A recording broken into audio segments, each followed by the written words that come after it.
Well, hey everyone, welcome back to Truck Tech. It's good to see you.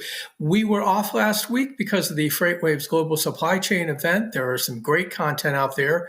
If you want to catch up with it, we had some interviews that were in the Truck Tech space with Michael Loscheller, the CEO of Nikola. We also had Dave Madej from Aurora Innovation. We had Vic Shao from BP Pulse, and also Nia Palmer from Terawatt. All of those are out there at tv.freightwaves.com if you want to catch up on something you might have missed. But we're back. We're happy to be here. We've got a good friend of the show, Mike Roth from the North American Council for Freight Efficiency with us today. Mike is going to talk about a couple of things with us. First, what he calls and has coined the term the messy middle, a new report that they put out this week when they were down at the Technology and Maintenance Council for the ATAs down in Florida. He's going to join us from there in just a few minutes. But first, we want to hit a few headlines. Most of them are coming off things that have happened today on Wednesday. First of all, we are interested to see that Workhorse Group is making some progress now towards getting back to building vehicles. They managed to build 23 electric trucks off of green power chassis that were provided in the fourth quarter. They'll continue that here in the new quarter, in the new year, I should say. And then they'll start working on some of their other future products. They've completely gotten out of the C1000 business that they decided they couldn't do anything. So they're just basically scrapping those vehicles and trying to sell off or dispose of the parts. We also got news today on the hydrogen front with Hyliion Holdings and Hyzon Motors working together on a fuel cell version of the Hypertruck ERX. This is a ways down the road, but we'll see a version of it, a mock-up at least, in the fourth quarter. This is a bit of a surprise because Hyliion, which is one of the few that actually has a little bit of money in the bank right now and able to pursue its goals. Hyzon, not so much. They're struggling right now, and they did get an extension on being delisted from the NASDAQ. But fuel cell technology is strong for them, but they've got a lot of financial issues to work through. Finally, I mentioned that it is the TMC meeting this week down in Orlando. And that's where Mike will be joining us from. But a couple of technologies, more than a couple, there are a lot of technology announcements, maybe call it quarter turns in the industry. One that really stood out, though, was Grote Industries and Stonehenge working together on a video mirror version, not a video mirror, excuse me, but a version of a wired rear view trailer camera. This is the technology that Stone Ridge, does the video mirrors, and Grote is the two of them say this is the first of this particular type of technology that will basically send real-time video directly from the back of the trailer to a video display in the cab. So that was one that stuck out. You might look at the newsletter this Friday, the Truck Tech newsletter, for more. Okay, at this point, let's switch over to our guest, Mike Roth from the North American Council for Freight Efficiency. He is a longtime executive director there. Has been in the auto industry, trucking industry for about 35 years, all told. Mike gets around a lot. He's got not just his ear to the ground, but also as a regular speaker at events, just as he was this week at the TMC. He's a former Navistar engineer, and we're really glad to welcome Mike into the show. Hello, Alan. How are you? I'm doing well. Thanks, man. And first, I got to thank you for filling in. You're super to take my call at whatever hour that was this morning and tell me that you could come on. So like I said, I owe you one, and I'm happy to pay back for it. Listen, you've got some stuff to talk about, though, which is really great. I'm excited to have you because, we talk at a lot of these events that we go to together, and we just have an opportunity to kind of stay up on what's happening both in electrification and a lot of the technology space. Yours, of course, and your group has been focused on freight efficiency, and that's something that I think you kind of hold that area yourself. You've got a lot of people in the industry that follow you and are interested in what you've got to say. You just put out a report here earlier this week down at TMC, kind of updating something that you coined a few years ago called the messy middle. And I wondered if you could kind of take us through what you learned. Yeah, well, first of all, we weren't seeking 3 years ago to talk about a messy middle. We were actually doing work on electric heavy duty tractors and the transition from diesel to electric. And what we found that was fascinating to me was that, yes, that was going to happen, but there was going to be other things happen before a full movement to electric. And maybe I should say battery electric and fuel cell electric. And so we said, we think what's going to happen is there's going to be a time where technologies like natural gas, renewable diesel, maybe hybrids, a bunch of other technologies that might enter while we're doing the transition to the zero emission trucks. And we were trying to figure out exactly what to call it when the idea came out, messy middle. So it was not we sort of stumbled upon it, and then it became sort of a thing, Alan. And so we decided to update that here in 2023. Really, we did all the work in 2022. And we confirmed that, yeah, we and even more so that, trucking wants to decarbonize right now. And some of these technologies aren't ready for all of the duty cycles. So, burning less diesel is a decarbonization strategy, and move into these other technologies ahead of fully going to zero emissions is going to happen and is happening. Yeah, so we hear from fleets all the time that transitioning to electric trucks is slow going. I mean, we hear it at every conference we go to, and yet there's a lot of pressure out there from customers. These fleet customers who are saying, you need to help me, Mr. Manufacturer, meet my decarbonization goals, and I'm counting on you to do that. And yet we're finding a bit of a tension there, walking in the tension, because the technology, maybe the trucks are a little ahead of the infrastructure. I think that's the general impression we get. Are you getting this kind of feedback out there too, Mike? Is that what you're hearing? Yeah, so shippers, it's a whole supply chain thing. So the public is demanding more sustainable freight movement. Shippers are trying to respond to that and then ask carriers. And of course, carriers are then looking to their suppliers to make it happen, whether it's for the trucks or for the infrastructure or even the utilities.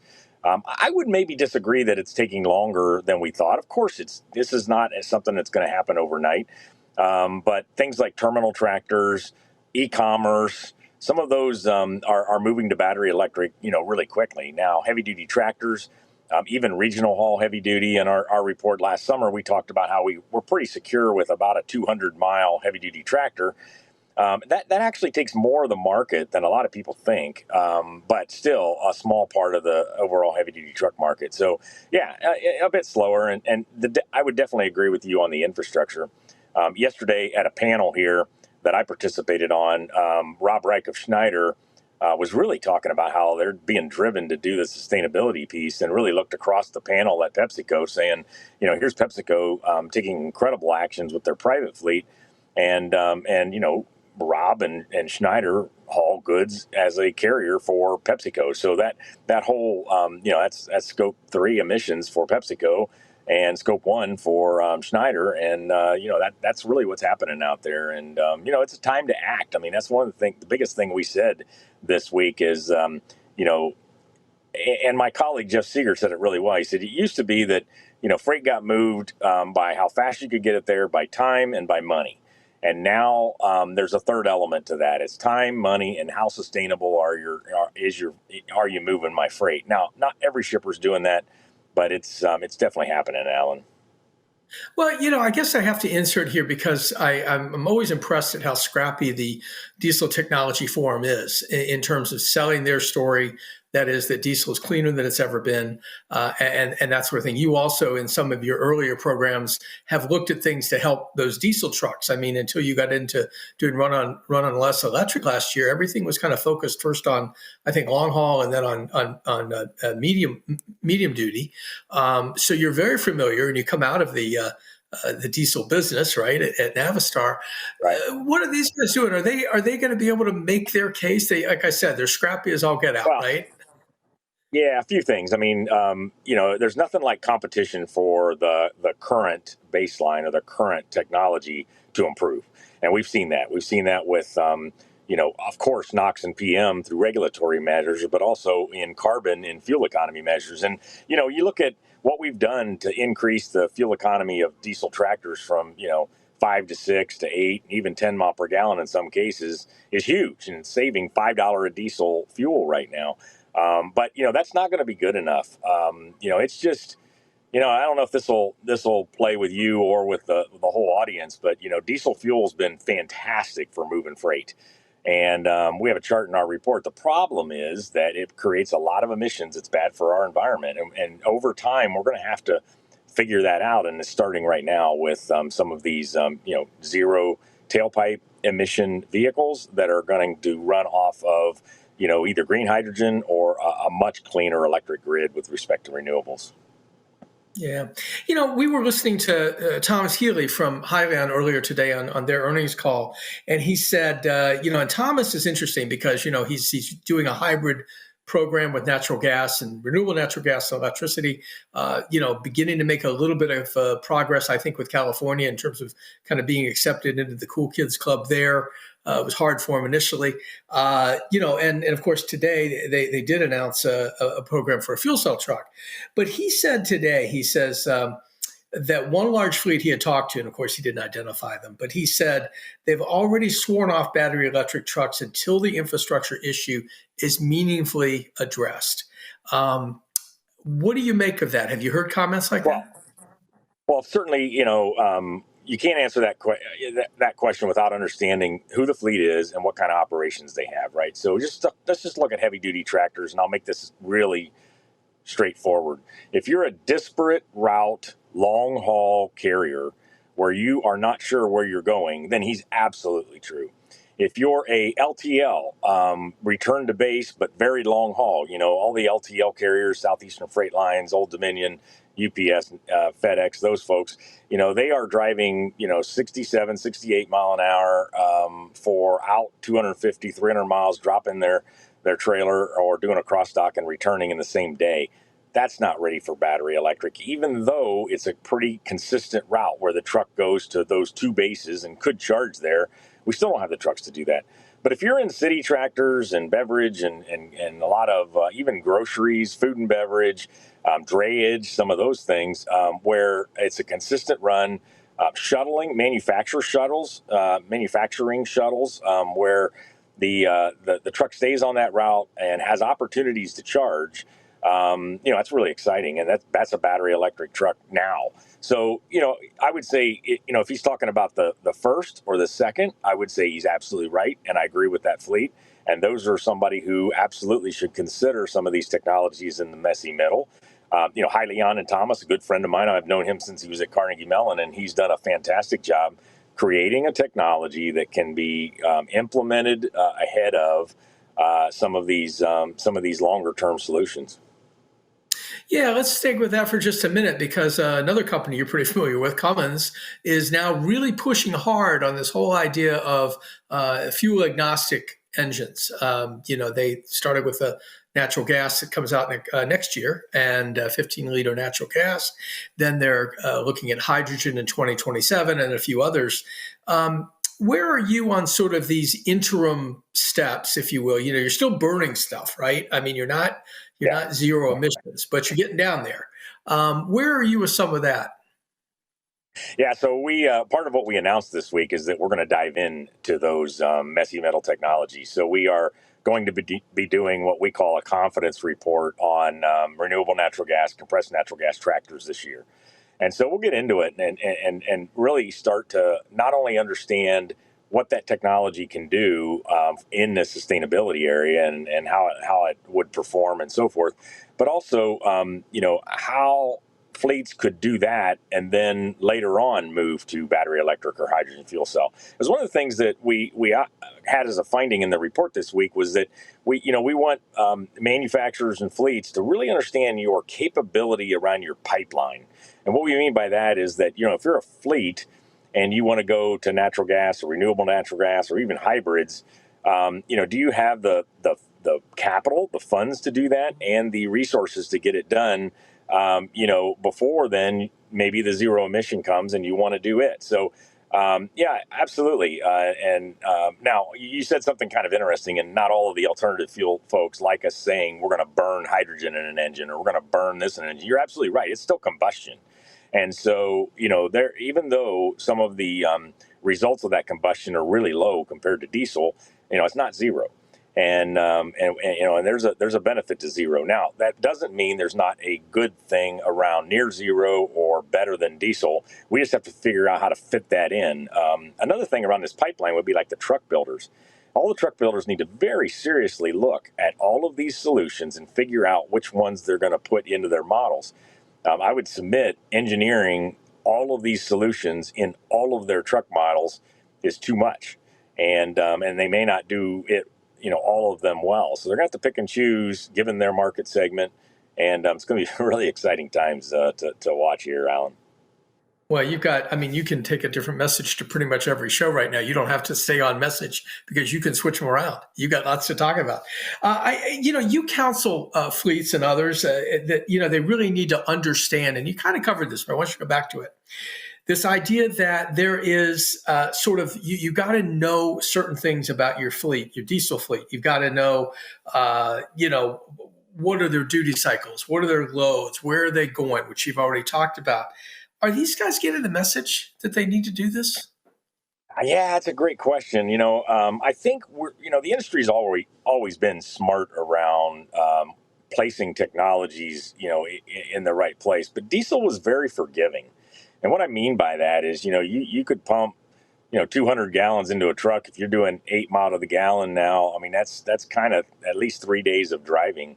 And so it gave you a lot of flexibility, the fleets. And here, with battery electric trucks and even a lot of these solutions, they're different. And we are going to have to figure out how to utilize these trucks and take advantage of their,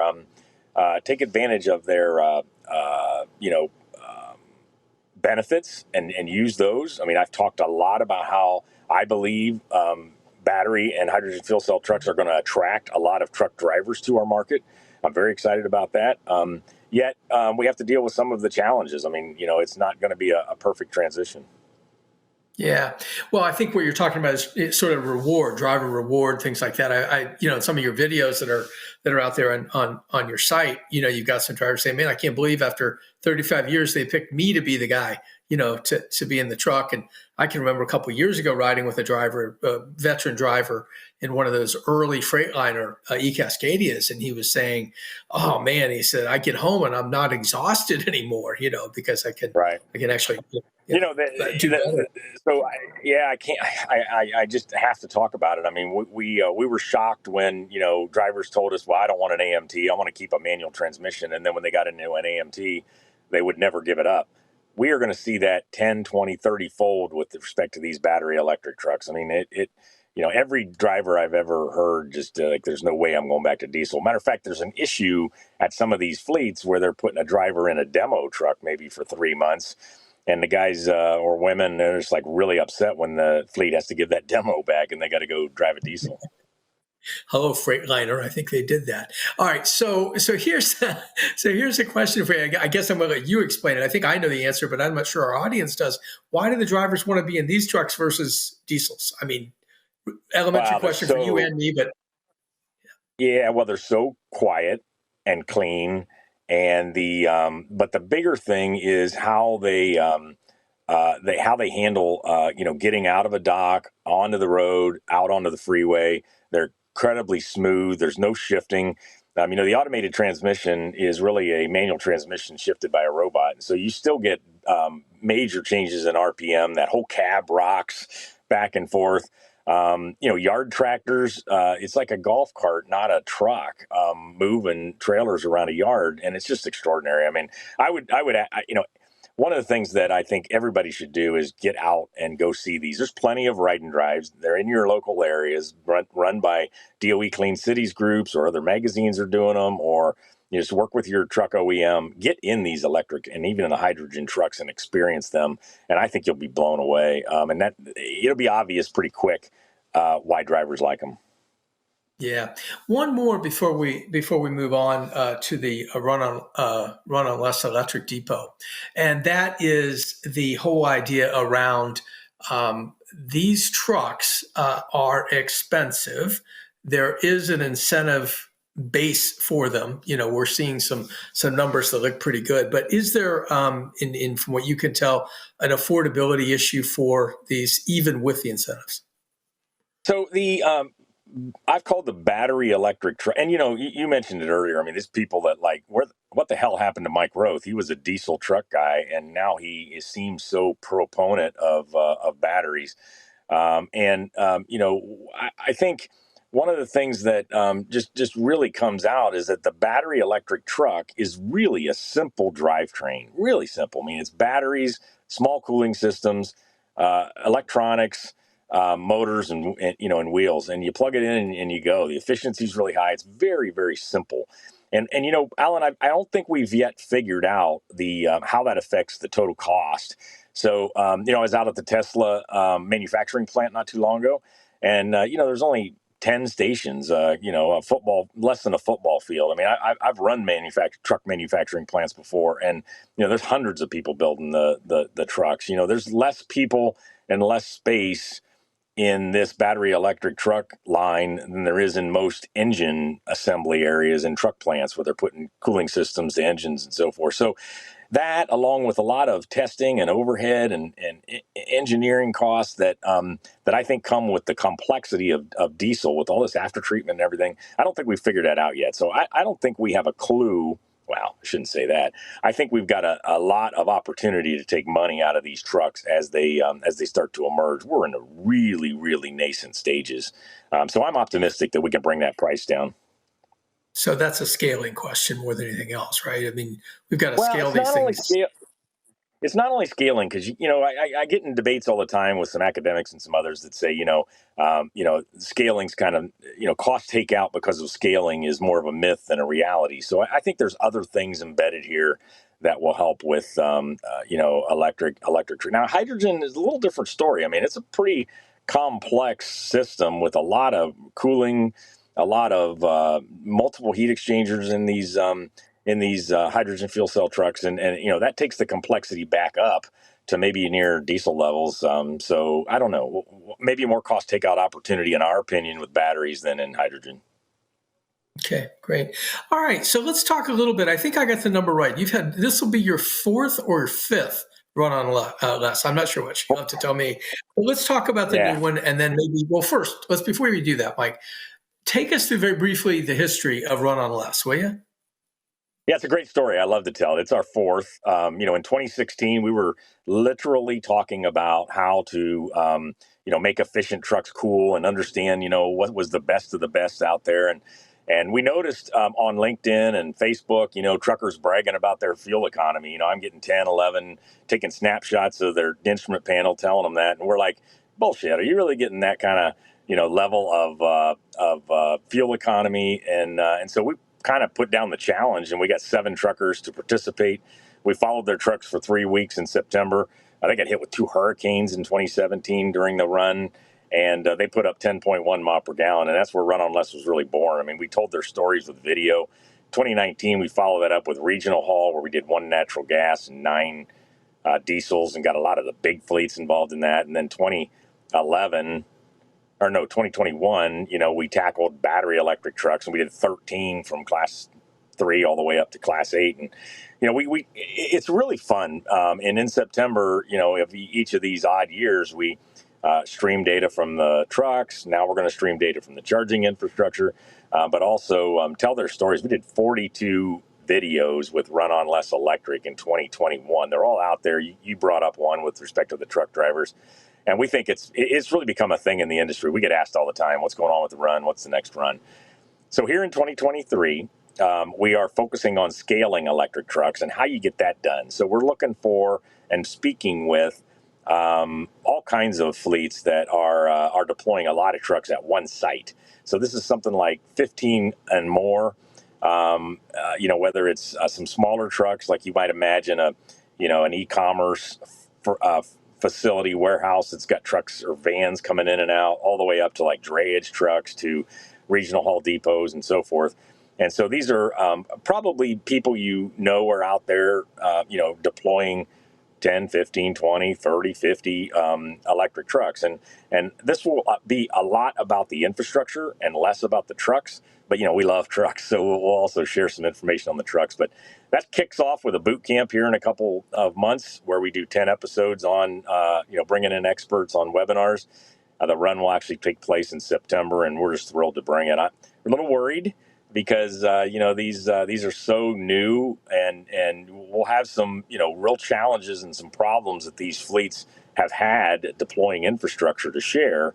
But we and the fleets that are operating these trucks, we just know that by getting that out and that information out, we'll kind of razz up the industry to fix those problems and to hurry it up. Biggest thing is like supply chain for transformers and switchgear is all like 3, 4, 5 times what it was pre-pandemic. So we'll talk about that, and it's a real part of deploying these electric trucks. Yeah, I mean, it seems obvious, and maybe you'll tell me it is, that you would go from doing a run on less electric to charging or an infrastructure play like this. I mean, this is primarily behind the fence stuff, right? This is not public charging that you're really talking about. The opportunity charging still very, very rare out there. But as far as behind the fence, medium duties, is that pretty much who we're going to be talking about? Yeah, so we are. That's a great point. We are looking at the early electric truck launches are with private depot charging, and but I wouldn't be surprised if we didn't find a depot here who is working with their customer to have you use the term we use, opportunity charge at a customer. So maybe the truck leaves, it goes 150 miles, and it has time for an hour of charging, maybe, or an hour and a half at a customer location, maybe while the trailer's being unloaded or something of that nature. Now, there's people I'm sure watching this going, wait, that time's money, and my driver, he's paid by the mile, and how the hell does that work? Well, that's the kind of stuff we'll figure out.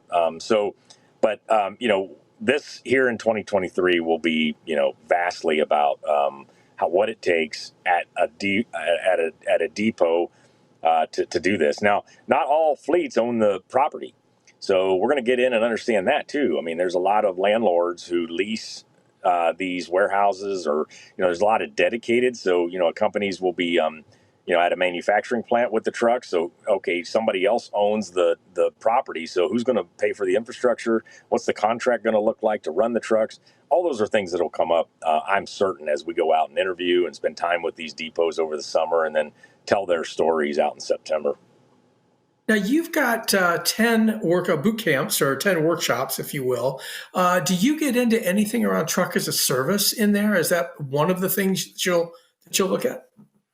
Yeah, we will. So we've announced the 10 topics. So, go to runonless.com boot camp button, and you'll see all the 10. They're all scheduled out. They start April 25th, and they go through September 5th. And, we intentionally had 7 of the 10 very focused on the infrastructure side, and then maybe 3-ish on the trucks. There's, the whole concept of, having a place where your trucks can charge, and maybe domicile, where your driver comes and picks up your truck at that location, or even truck as a service, where not only is the truck there, but somebody else provides the truck in some sort of model. I think so. One of the things that we do with the boot camp series is we get into things that aren't reality yet as we're talking to the depots that participate in the run. So, maybe the webinars, workshops become a little more forward focused, and they were a real hit in 2021. We had over 1,200 people register for all 10 in 2021, and we had 400, 500, 600 attend each of the sessions. So join us; it's going to be a great experience. I guarantee we're going to bring you some real experts to talk about it. This won't be us talking about it. This will be other experts in the field that for each of these topics. Yeah, what's great is that, I mean, it is truly an education effort that you're undertaking, and that's one of the things that no one would probably point it out, but that's what's missing. People don't understand much about this yet, and until they get a chance to really dive into it the way you're going to let them do, they may not get there right away, right? Oh, All right, listen, it's hugely different. Yeah, we've got about a minute left. So I want to just ask you real quick, what 1 or 2, and that's all you got time for, takeaways from Run on Less Electric Depot do you expect to see or want to see? So I think it's we're going to uncover what the challenges are. We all know it's taking longer and is more expensive than we initially thought. So what we're going to do is understand what are those key elements that fleets and their ecosystem of making this happen. I kind of hate the word ecosystem, but I just used it. But what are the key things that are causing these problems, and what are the things that are easier, and hopefully these fleets will help the fast followers do it better and quicker and with less expense and less time.